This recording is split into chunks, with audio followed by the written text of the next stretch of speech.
day of the party has dawned. I'm feeling bright and breezy. I've already put the drinks in the fridge to chill.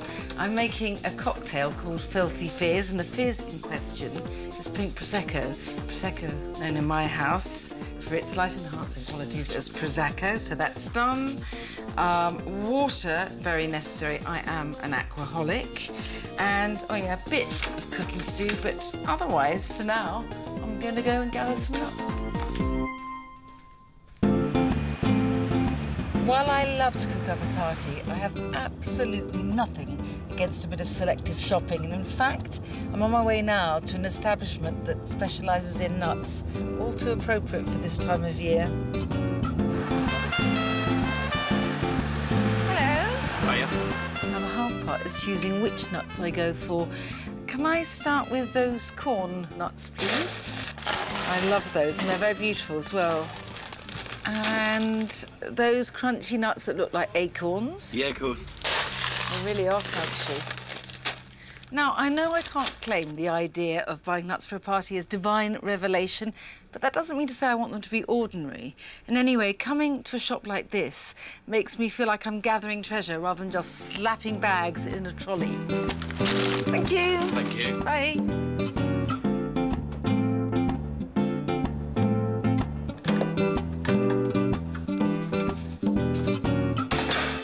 I don't think I've ever given a party where I haven't served up some version of a sausage, and I never will. Cocktail sausages are my favourite. Each year I try and outdo myself in adding some new glaze or way to cook them. And this year I'm favouring a ginger and whole grain mustard approach. I love a burnished stack of cocktail sausages. For me, it says the festivities are in full flow. So those are the sausages. Now the glaze. I want ginger conserve, sometimes called ginger jam. And if you can't get ginger jam, you could use some orange marmalade. I think I'd go for a slightly fine shred and add either some freshly grated ginger or some ground ginger. And now some whole grain mustard, also 100 grams. There's something about the peppery sweetness of the jam against the vinegary graininess of the mustard that really works. About a tablespoon of soy sauce and the same of garlic infused oil. You don't need much oil because of the sausages. After all, the sausages have got plenty of fat of their own, which is why they taste so delicious. And anyway, I don't want the glaze to be too thick because I don't want it to burn as the sausages cook. So a light coating, a light but flavoursome coating. So just squelch around, squelching in excitement. Right, these are done. I shall pop them in the fridge, ready to be cooked a little while later.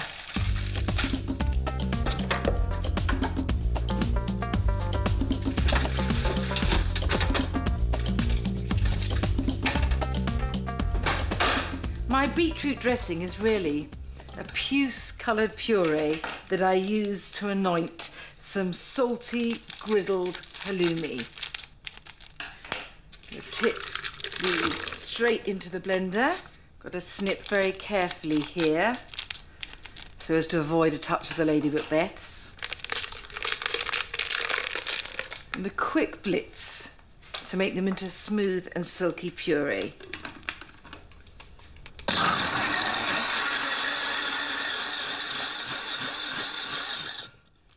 Just want to add some lime juice, and it's odd because I absolutely hate it when beetroot is cooked with vinegar, but I love a spritz of lime juice.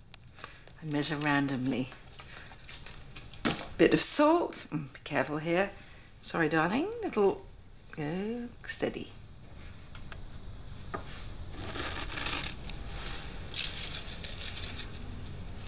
And a blitz again.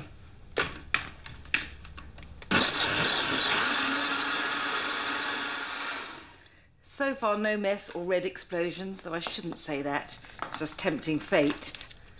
Want some oil just to help it emulsify. I have to say, I do think you need to use a blender for this. If you use a processor, it tends to chop the beetroot into teeny, teeny, teeny pieces and makes it grainy rather than smooth.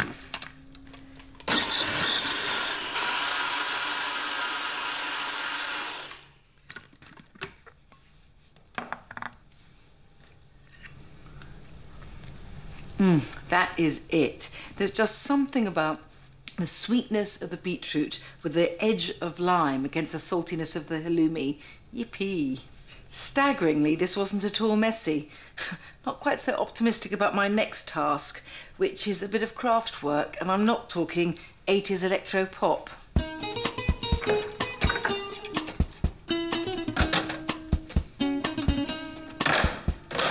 I am armed and dangerous, though probably only to myself. This is a candle gouger, and I was given it in the spirit of irony, but I am determined now, after many years just leaving it on a shelf, to start using it. Okay, it's going in. Oh my gosh, it's really working.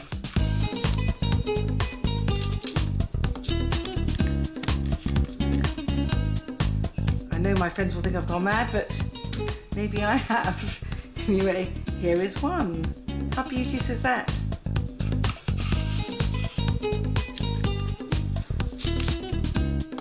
I have to say, I am aware that I may have bought a one-way ticket to NAF Central, but there's no turning back now.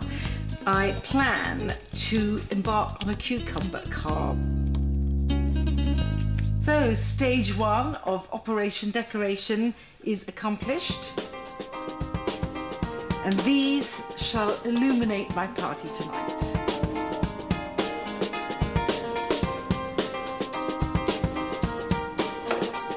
I know these look like miniature knitting needles, but in fact they are to spare any passing sausage or meatball, as indeed are these. These are my seasonal jelly beans, very festive, and I know that I have cooked something sweet for people anyway, but this is treat season. These miniature loaves are to dunk into the sauce for the meatballs. I want my bread bundled and beribboned. And now I have nuts to attend to. I've got out my party appetizer plates and I've filled them with nuts, which always goes down well at a party, and my seasonal scene is set.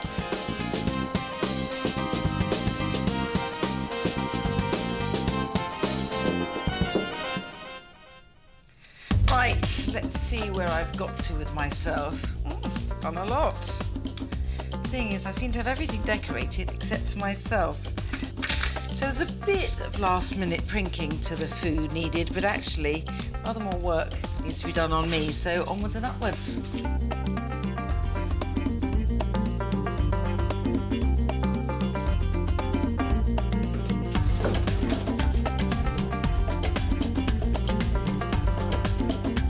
Right, my final festive push. Okay, let's get the meatballs there for Mo. And I'm going to use, as I like to at this time of year, another foil throwaway tray. If you're using an ordinary, baking tin, I really suggest you line it with foil, just because the sugar in the ginger jam will cause a little bit of burning. I'm going to put them in the oven at 180 degrees for 45 minutes because they're quite packed together. And while they're in the oven, I can be heating up the meatballs.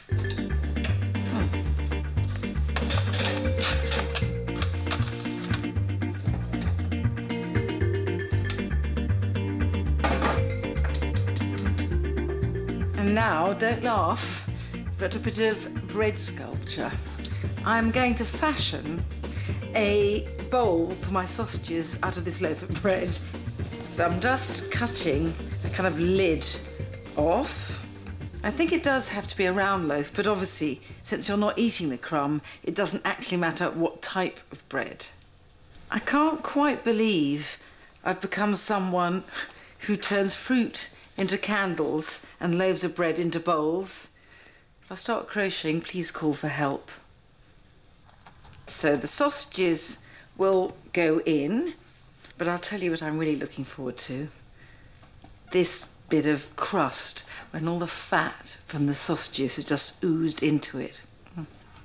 Okay, so that's done, and I'm now going to have a riot with the gingerbread. I'm first going to cut it.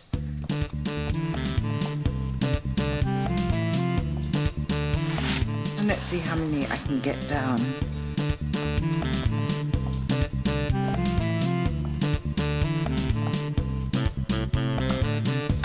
I can't quite believe I've managed to make so many pieces. I know they're small, but actually gingerbread is so rich, so deeply spiced, that it doesn't feel like a meagre helping. Anyway, I think I've got enough for several pieces for each person coming. And they'll go. So now my gingerbread territory gets a bit of forestation. Get a tree there, a cluster. This is becoming now a Bavarian winter scene. And where shall my last one go? I think maybe here. And now, hello again. It's that time of year. And you can place it this way. And you can go here. Anyway, onwards and upwards, and even more over the top.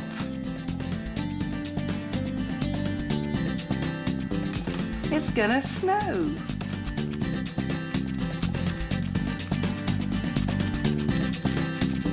Every year is the year I say I am not going to bring out my fir trees and my deer, but I always do.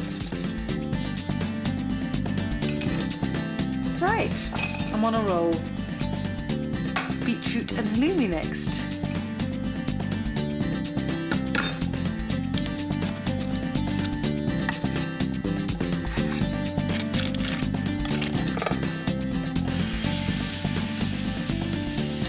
I love halloumi. I mean, it's incredibly easy to cook as well, which is good. You just must never put any oil in a pan as you fry it. So in other words, you're griddling it. It needs about a minute aside, and then it's scorched and ready to eat. The reason I'm choosing radicchio is that each bit of leaf kind of forms a cup, so that I can put the halloumi in and people at the party can eat just like this without any cutlery or plates. Let's have a look and see if the halloumi is ready to turn. Perfect. I only wanted a bit golden because I don't want to scorch all the snowy whiteness out. You know, as far as last minute preparation goes for a party, this is about as easy as it gets. Right, I think we're plating up, or plattering up really. There we go. Loading up the leaves. And now, a bit of blobbing with my berry red beetroot. Actually, you know, I have read, I never know whether these things are true or not, that beetroot is very good for cleansing the liver, which I feel is quite useful at this time of year. Now, the final touch, my little fronds of dill. This makes so much difference, not only to the taste, but to the festive appearance. Right, that's done. No more dilly-dallying. So, sausages into the bread casket, turkey meatballs into bowls, and I, once my oven gloves are off, am ready to party.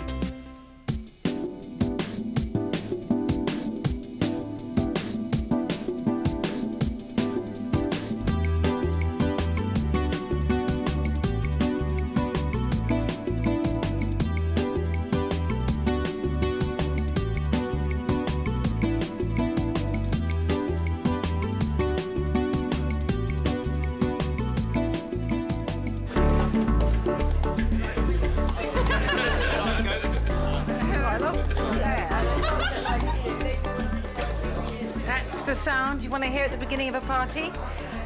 I'm making a cocktail that's inspired by something I came across via an Italian friend of mine.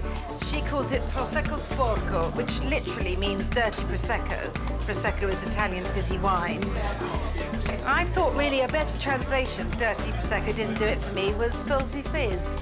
And I'm dirtying mine up with a slight stain of black raspberry liqueur. It's not too sweet, which is perfect, because really this should have a bitter edge. Here,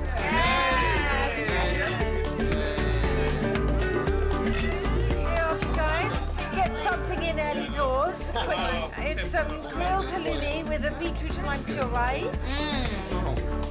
Oh, I love a bit of squeaky cheese. Okay, I have some turkey meatballs and tomato sauce. Fantastic.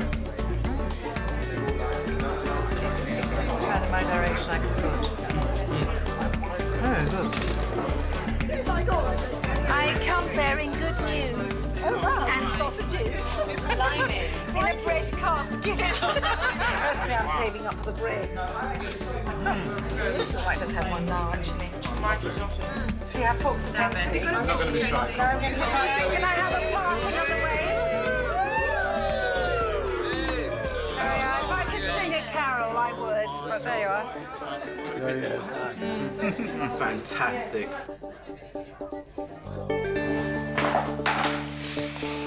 Now that's what I call a successful evening.